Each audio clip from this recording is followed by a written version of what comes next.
इसलिए भैया कृष्ण भक्ति ही परम श्रेय, शास्त्र सारश्च सैवहि।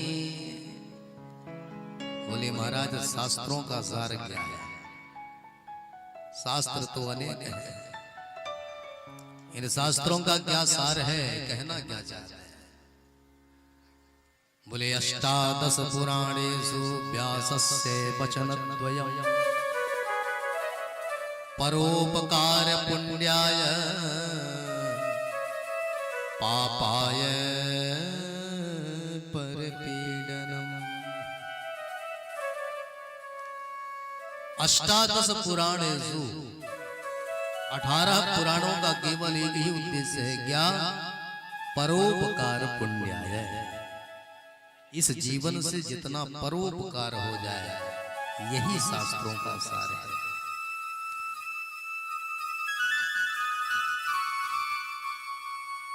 अपने घर परिवार पर संकट आने पर तो दुनिया आंसू बहाती है, परंतु दूसरे के दुख को देखकर आपके आंखों से कितने आंसू निकले, ये महत्वपूर्ण बात है।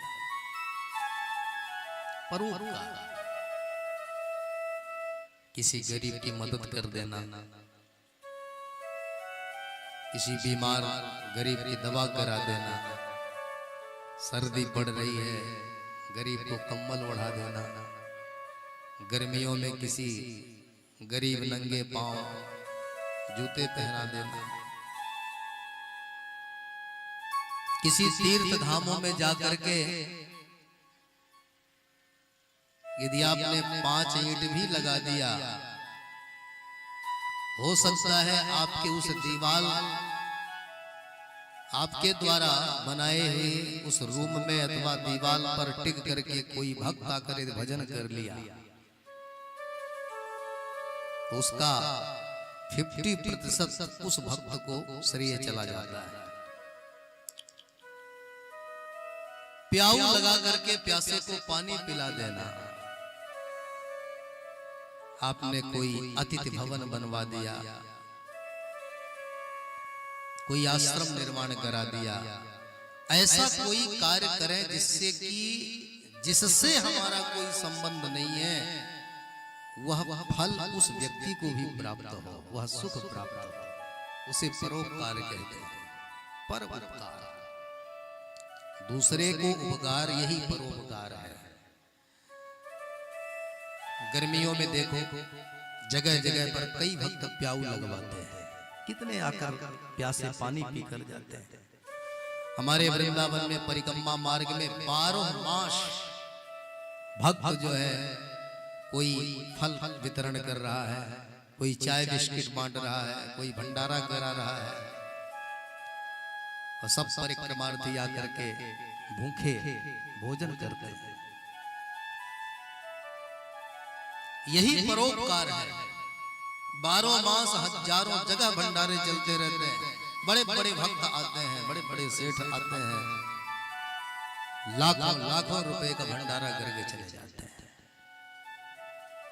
तो अष्टादश पुराणेषु व्यासस्य वचनद्वयम्, 18 पुराण 6 शास्त्रों का यही उद्देश्य है, परोपकार करना, पापाय परिपीडनम्। दूसरे को कष्ट पहुंचाना यही सबसे बड़ा अधर्म है। दूसरे की आत्मा हमारे द्वारा कभी दुखित ना हो, ये प्रयास करना चाहिए। और इसी की परिभाषा गोस्वामी तुलसीदास जी रामचरितमानस में वर्णन करते हैं। गोस्वामी जी कहते हैं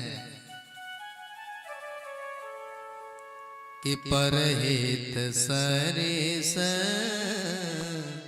धर्म नहीं भाई, परहित सरिस धर्म नहीं भाई, परहित सरिस धर्म नहीं भाई, परहित सरिस धर्म नहीं भाई, पर पेड़ा समय नहीं अधमाई,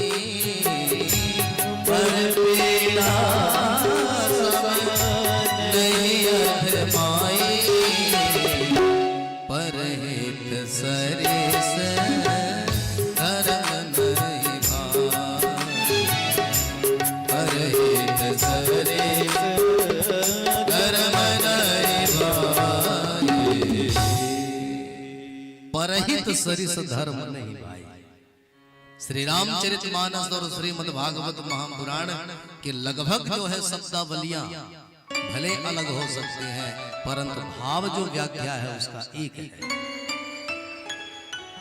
व्यास जी कहते हैं अष्टादश पुराणेषु व्यासस्य वचनद्वयम् परोपकार पुण्याय पापाय परपीडनम्। और गोस्वामी जी कहते हैं परहित सरिस धर्म नहीं भाई, परपीड़ा सम नहीं अधमाई। दूसरे को कष्ट मत पहुंचाओ, परंतु ये कलयुग और संसार का नियम ही है, व्यक्ति अपने दुख से कम दुखित है, पड़ोसी के सुख को देख करके ज्यादा दुखित है। ये कलयुग का प्रभाव है। अनावश्यक ईर्ष्या द्वेष, अरे ऐसे ऐसे लोग संसार में देखे जाते हैं जिससे आपका दूर दूर तक कोई नातेदारी खातेदारी परिचय भी ना हो, लेकिन वह भी व्यक्ति आपसे द्वेष करना शुरू कर देता है। ये कलिकाल का प्रभाव है, ये कलयुग का प्रभाव है कि आप जिसका भला करोगे वही आपका आगे कांटा बन जाएगा। युग का प्रभाव है।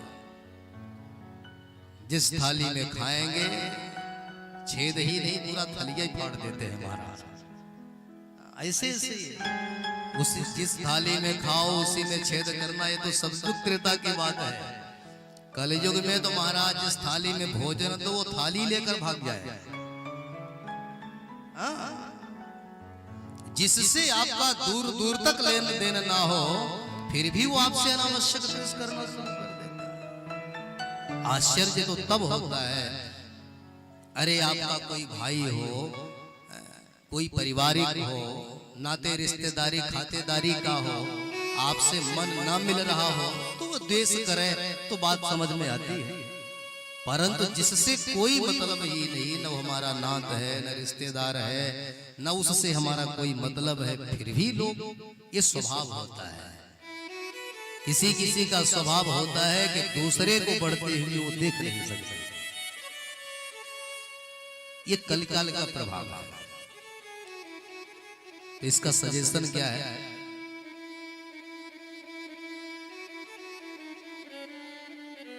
क्या हर व्यक्ति से लड़ना चाहिए? जो हमसे द्वेष कर रहा है तो क्या उससे हमें भी द्वेष करना चाहिए? नहीं। वह व्यक्ति अपना कार्य कर रहा है, हमें अपना कार्य करना है।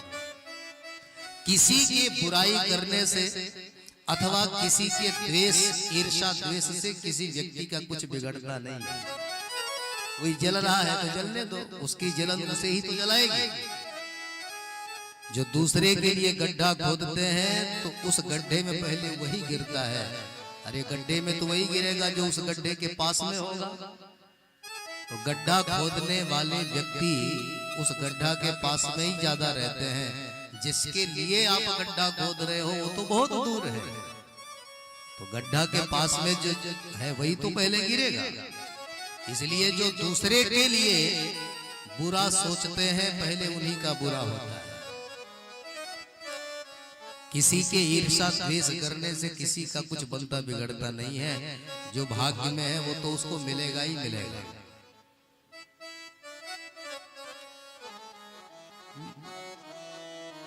अरे जिस नेता के भाग्य में राजयोग जितने दिन का लिखा है तो आप कुछ भी करो उसको तो मिलेगा ही मिलेगा।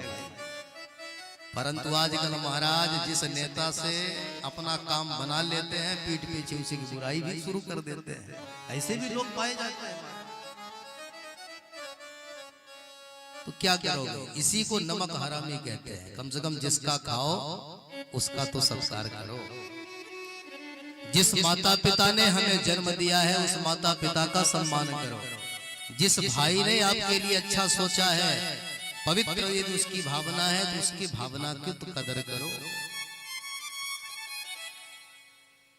इसलिए